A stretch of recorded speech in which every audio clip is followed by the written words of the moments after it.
Happy Tuesday, everybody. Welcome to the All About Favor channel. I am your host, Pastor KZ. And those of you who are watching for the first time, thank you for joining me. Please hit the subscribe button. I'm sure there's going to be content throughout the week that I find you will enjoy. For my current subscribers, the All About Favor fam, thank you so much for your continued support. Y'all, we're getting up there. We have over 5,500 subscribers. So let's try to get 6,000 before this month ends. So just help me on out with that. I appreciate all of your support. At the end of the video, please go ahead and hit the thumbs up button, like the video, share the video with someone else, and please leave me a comment down below in the comments section. So don't forget, like the video, share the video, and comment on the video. And please hit that subscription button. Tell some of your friends. There's a lady over on YouTube named Pastor KZ, also known as the Sports Guru.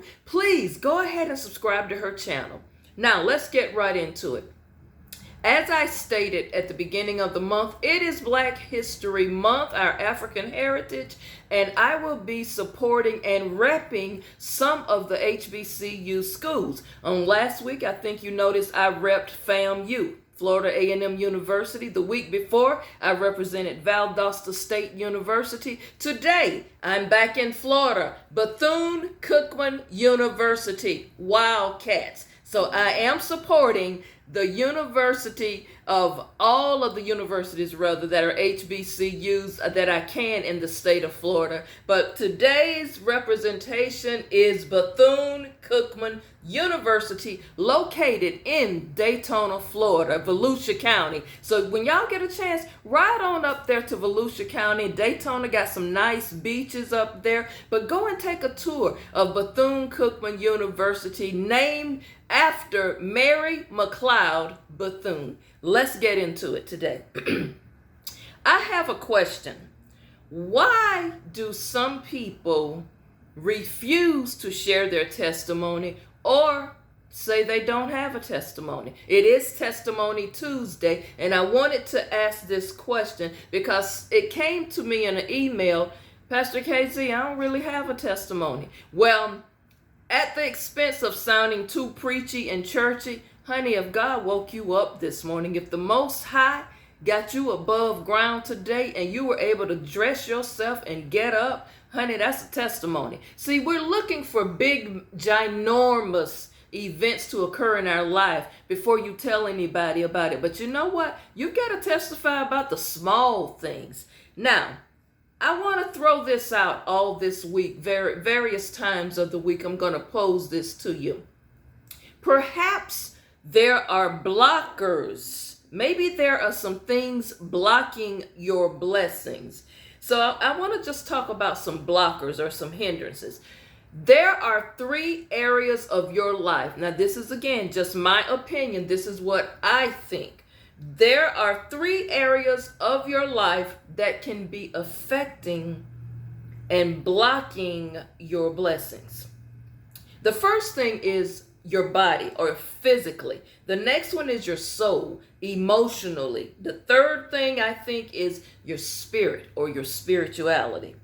See, most times when the enemy attacks you in these particular areas that I just mentioned, hindrances, obstacles, and blockers is what I like to call it, are likely to occur.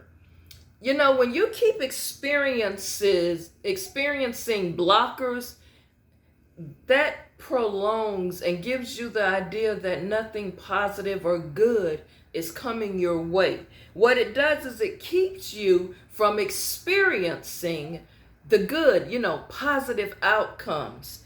Now, unfortunately, some people fail to see the blessing in the small things. Let me say that again. Sometimes you get so wrapped up and caught up in things until you fail to actually see or acknowledge the blessing in the small things. We take for granted that every time we go out and get in our vehicle, that vehicle is going to start. We take for granted every time we press the brake that vehicle will stop. And we also take for granted that I'm going to see tomorrow and I got all of these plans. So we fail to thank the Most High for the small things. How do we do that, Pastor K? I just thank you for waking me up. I thank you that I'm able to dress myself. I thank you that the house that I'm living in got a roof. I got a roof over my head. I thank you that there's food in the refrigerator. You know, small things that we take for granted. I remember when I was a child growing up in church, they would have what some of you may be familiar with this, who come out of a certain denomination. There are days that we have testimony service, and people just get up, and you wonder, why is she just thanking God, saying all of this stuff? It sounds like a broken man. I just want to thank the Lord for my life, health, and strength. Thank the Lord for waking me up this morning. You don't realize the power in that until you get older. You know, this lady used to always testify that she thanked God for the food on the table. And I'm like, well, everybody got food. But you know what? Everybody didn't have food.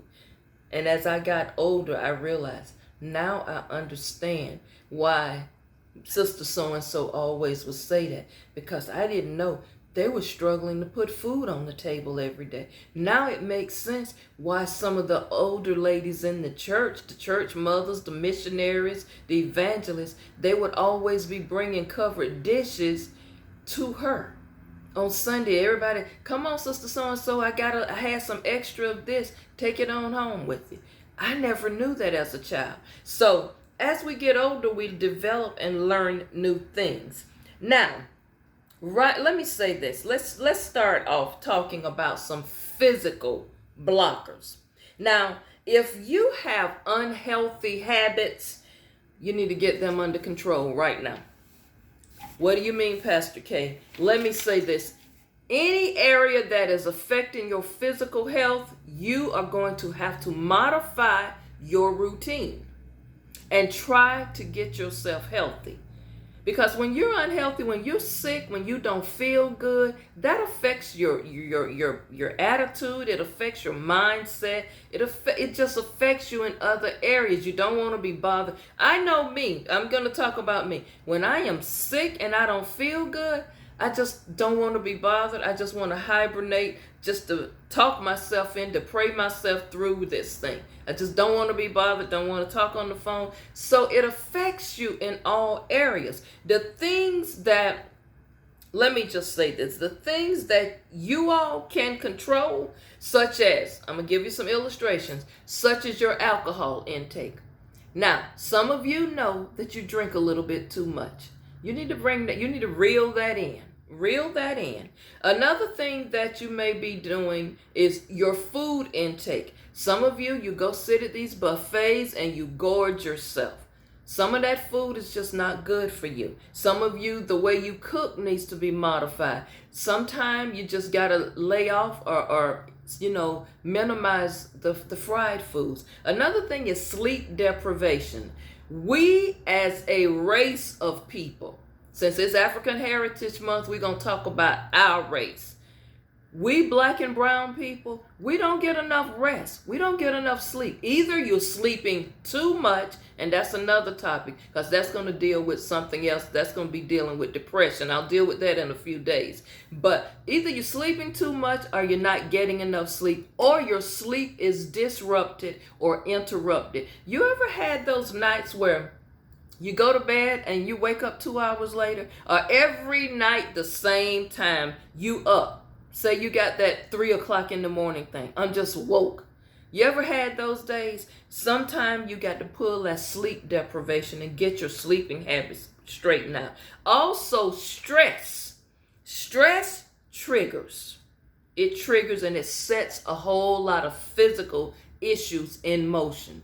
If you are stressed out, and let me say this, a little bit of stress is okay.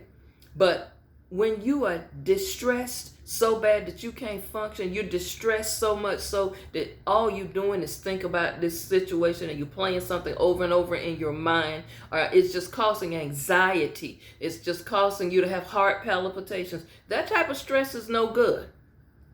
So you've got to understand that when your physical body is out of balance, and the Holy Spirit keeps leading me back to that word, balance and closure. Those two words is deep in my spirit this year for some reason. When you are out of balance physically, it throws your emotions off. It throws your spiritual walk off. So I gotta say this, in our history, there's a lady, Rebecca Davis Lee Crumpler. She was the first black woman to earn a medical degree in the USA. There's another doctor, I'm going to name a few just to bring this home. Ida Gray Nelson Rollins was the first African-American female dentist, took care of your mouth, born in Clarksville, Tennessee in 1867. Then there's Matilda Evans, who was the first black woman to practice medicine in South Carolina. Rebecca Bath, who's an ophthalmologist, and she invented something that we don't even think about, such as laser surgery, and helped out with the cataract situation for our people. Also, Lillian M. Beard, who was a pediatrician. Diane Buckingham began her medical career as a registered nurse, but then she began to see so many of our people that needed other help. She went back to school and became a physician, and then she went on to become a psychiatrist. So we got to understand, we have women in our history who are in the medical profession, and they got into the medical profession to help our people because our people was being underserved in these areas. Also, Alexa Irene Kennedy in 1981 became the first black woman to become a neurosurgeon in the United States of America. All in all, there are many others among us, but the number one blessing blocker is your physical health. It's not where it needs to be, and you've got to start today bringing your physical health in order. We have people in our black history, our ancestors, who thought it necessary that we as a people need to take care of our physical health. Not just because the slave masters was overworking our ancestors and descendants, not simply just that, but because we as a people are notoriously known for not eating the right foods. Our people, our ancestors, left a continent where there was fresh fruits, fresh vegetables. You know, they would go and fish and get fresh, everything fresh. They didn't eat out of the can. They didn't eat all of these prepackaged foods. They didn't eat all of these things loaded with different type of chemicals and shot up with steroids and stuff. They didn't eat all of this fast food. They cooked. They actually prepared meals.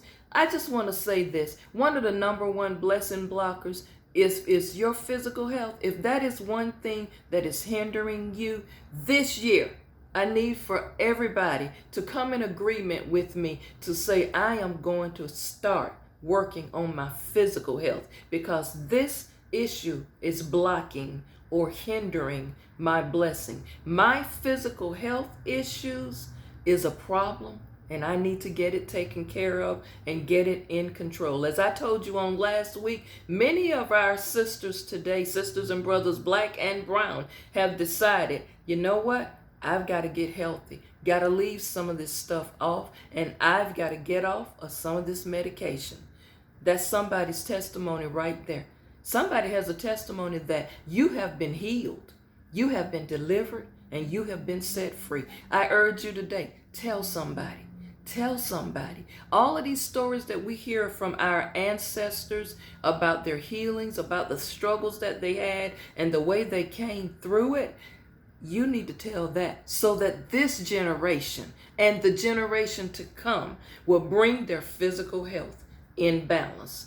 Get your physical health right. It is blocking and hindering your blessings. This has been Pastor KZ. Thank you for watching, and please always stay focused. If you're not focused, get focused, and remember to always Walk in Favor. Check out my website, walkinfavor61 at yahoo.com. And if you feel like you just want to email me at walkinfavor61 at yahoo.com. And again, to all of my rosters and all of my Caribbean brothers and sisters, be blessed, walk in favor. I'll see you back.